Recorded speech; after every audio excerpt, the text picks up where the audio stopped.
Hello दोस्तों, glow इस शिखर में मैं चंद्रशेखर मौर्य आप सभी का स्वागत करता हूं।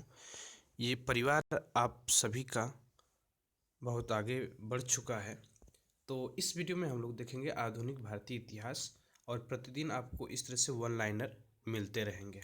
ठीक है, तो चलिए स्टार्ट करते हैं। एकदम शुरुआत से स्टार्ट करेंगे और अंत तक जाएंगे। आशा करता हूँ कि जितने भी प्रश्न मैं इसमें इंक्लूड किया हूँ इससे बाहर कोई भी प्रश्न नहीं आएगा किसी भी एग्जाम में, चाहे वो खंड शिक्षा अधिकारी हो, लेखपाल हो या कोई भी एग्ज़ाम आप दे रहे हो, उन सभी के लिए बहुत ही इम्पोर्टेंट है।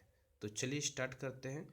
और इस तरह से पहले हम लोग स्टार्ट करेंगे यूरोपीय कंपनियों का आगमन से।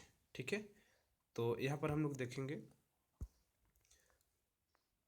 वास्को डी गामा कालीकट पर कब पहुंचा। तो 1498 ईस्वी में वास्को डी गामा कालीकट पहुंचा। पुर्तगाली उपनिवेश का प्रथम वायसराय भारत में था फ्रांसिस्को द अल्मीडा। देखिए, वन लाइनर बनाने का मेरा उद्देश्य ये है कि आपको 22 मार्च को एग्ज़ाम देना है खंड शिक्षा अधिकारी का, तो कम समय में आपको ज़्यादा से ज़्यादा नॉलेज मिले, इसलिए मैं वन लाइनर बनाया हूँ। वास्को डी गामा का कालीकट में स्वागत किया गया था जमोरियन ने। किसने स्वागत किया था? जमोरियन ने। यहाँ पे सुमेलित किया गया है, तो इसे भी आप देख सकते हैं। वास्को डी गामा कहाँ का था भाई? वास्को डी गामा पुर्तगाल, Christopher Columbus Spain, captain Cook Great Britain और तस्मान हाईलैंड का था। ठीक है, चलिए नेक्स्ट देखते हैं। भारत में पुर्तगाली शक्ति का वास्तविक संस्थापक था अल्बुकर्क। कौन था भाई? अल्बुकर्क था। पुर्तगालियों ने भारत में प्रथम दुर्ग का निर्माण किया था, वो कोचीन में किया गया था। कहाँ पर किया गया था? कोचीन में। पुर्तगालियों ने भारत में प्रथम दुर्ग का निर्माण कोचीन में किया था। मध्यकाल में सर्वप्रथम भारत से व्यापार संघ स्थापित करने वाले थे, वो थे पुर्तगाली। कौन थे भाई? पुर्तगाली। देखिए, बहुत ही डीपली क्वेश्चन आने वाले हैं 22 मार्च को, यानी खंड शिक्षा अधिकारी का यदि एग्जाम होता है तो इसलिए मैंने इस तरह से प्रैक्टिस सेट मैंने तैयार किया है। तो आप देख सकते हैं कि बहुत ही डीपली इसमें प्रश्न को समाहित किया गया है। आगे देखेंगे कि मध्यकाल में सर्वप्रथम भारत से व्यापार संबंध स्थापित करने वाले थे पुर्तगाली। ठीक, आगे चलते हैं। भारत में प्रथमतः सामुद्रिक व्यापारिक केंद्र स्थापित किया गया था, तो ये पुर्तगालियों के द्वारा ही स्थापित किया गया था। ठीक है। बंगाल द बांदेल, बंगाल की बांदेल, चिनसुरा, हुगली तथा श्री रामपुर फैक्ट्रियों में से एक जो पुर्तगालियों द्वारा स्थापित की गई थी वह था हुगली। ठीक है, हुगली। अच्छा, एक प्रश्न यहाँ से और भी बन जाएगा कि हुगली नदी पर कौन सा सिटी है या कौन सा किस राज्य में है? तो ये कोलकाता, पश्चिम बंगाल की राजधानी कोलकाता है और वहाँ की सीएम ममता बनर्जी हैं। आगे नेक्स्ट क्वेश्चन पर देखेंगे हम लोग। पांडिचेरी के संदर्भ में सही कथन है। पांडिचेरी पर कब्जा करने वाली पहली यूरोपीय शक्ति पुर्तगाली थी। ठीक है, ये अलग अलग तरीके से भी प्रश्न इसमें बन सकता है कि भाई पुर्तगाली ने किस पर सबसे पहले कब्जा किया, तो पांडिचेरी हो जाएगा। इस तरह से अलग अलग भी प्रश्न इससे बन सकते हैं, इसलिए मैंने इस तरह का प्रयोग किया गया है। हुगली को बंगाल की खाड़ी में समुद्री लूटपाट के लिए अड्डा बनाया था पुर्तगालियों ने। लूटते थे, तुरंत चले जाते थे समुद्र में। कलकत्ता का संस्थापक था जाब चारनाक। जाब चारनाक। भारत में यूरोपीय शक्तियों के प्रवेश के संदर्भ में सही कथन है। अंग्रेजों ने अपना पहला कारखाना दक्षिण भारत में स्थापित किया था।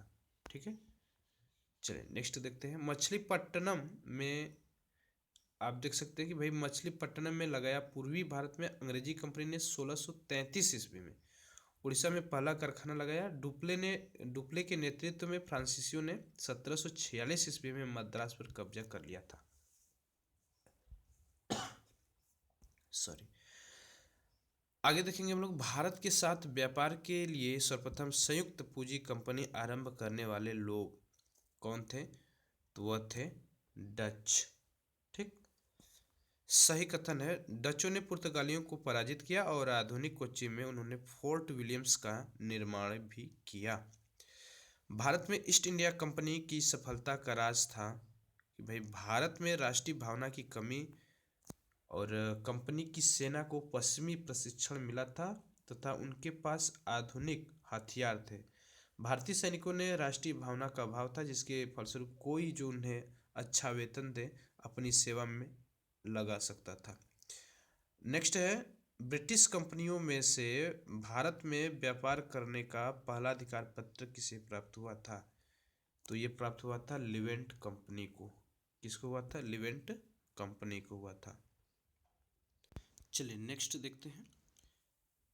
लंदन में ब्रिटिश ईस्ट इंडिया कंपनी के गठन के समय भारत का बादशाह कौन था? तो उस समय अकबर था। ठीक है। वह मुगल सम्राट जिसके शासनकाल में इंग्लिश ईस्ट इंडिया कंपनी ने भारत में सर्वप्रथम कारखाना स्थापित किया था वो थे जहांगीर। भारत में 1613 ईस्वी में अंग्रेजों ने अपनी पहली फैक्ट्री स्थापित की थी। कहाँ पर की थी भाई? सूरत में। वह अंग्रेज अधिकारी जिसने पुर्तगालियों को स्वाली के स्थान पर हराया था तो थॉमस वेस्ट थे। ठीक है, कौन था? Thomas West. यूरोपीय व्यापारिक कंपनियों में से सूरत में सर्वप्रथम अपना कारखाना स्थापित किया था तो वो थे अंग्रेज। अंग्रेजों ने सूरत में सर्वप्रथम अपना कारखाना स्थापित किया था। ब्रिटिश ईस्ट इंडिया कंपनी ने बम्बई लिया था पुर्तगालियों से। किससे लिया था भाई? पुर्तगालियों से। ईस्ट इंडिया कंपनी का गवर्नर जिसे औरंगजेब द्वारा भारत से निष्कासित किया गया था वह थे sir John Child. Sir John Childs. प्रथम कर्नाटक युद्ध का तत्कालीन कारण क्या था? अंग्रेजों द्वारा फ्रांसीसी जहाजों का अधिग्रहण ही प्रथम कर्नाटक युद्ध का तत्कालीन कारण था। नेक्स्ट क्वेश्चन देखते हैं। कर्नाटक का युद्ध लड़ा गया था अंग्रेजों और फ्रांसीसी के मध्य। यहाँ पे सही सुमेलित है करना है और सुमेलित है। प्रथम कर्नाटक युद्ध एक्सला चैपल की संधि से अंत हुआ था।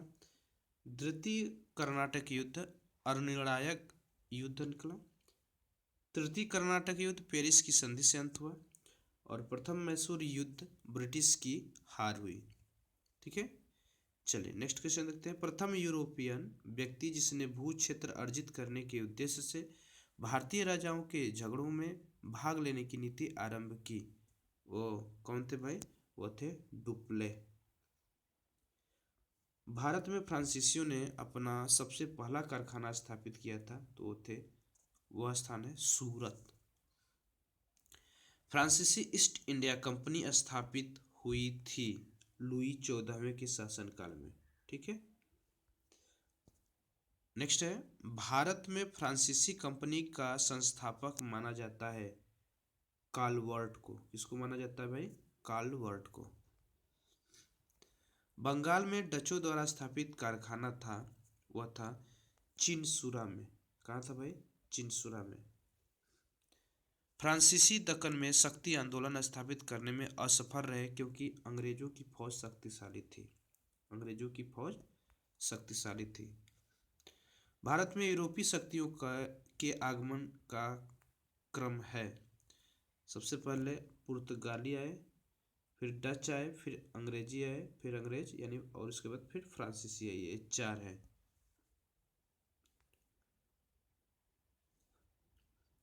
आगे है पांडिचेरी फ्रेंच। पांडिचेरी में फ्रेंच थी। गोवा में पुर्तगालीज। ट्रांकेबार में डेनिश यानी डेन था और मद्रास में डच। यूरोपियों में से स्वतंत्रता पूर्व भारत में व्यापारी रूप में से सबसे अंत में आए थे तो कौन आए थे भाई? तो वो आए थे फ्रांसीसी आए थे। ठीक। चलिए तो इस तरह से अब आगे हम लोग देखेंगे ईस्ट इंडिया कंपनी के बारे में और पहली बार विजिट करें तो प्लीज़ सब्सक्राइब करके बेल आइकन प्रेस कर लें, क्योंकि आपको पूरा जितने भी इतिहास है, आधुनिक इतिहास, मध्यकालीन, इस तरह से सभी इतिहास को आपके साथ में इस तरह से दूंगा वन लाइनर में। बहुत कम समय में ये पूरा हो जाएगा। तो आशा करता हूँ वीडियो आपको पसंद आएगा, तो प्लीज़ लाइक करें और अधिक से अधिक शेयर करें। मिलते हैं नेक्स्ट वीडियो में, तब तक के लिए जय हिंद, जय भारत।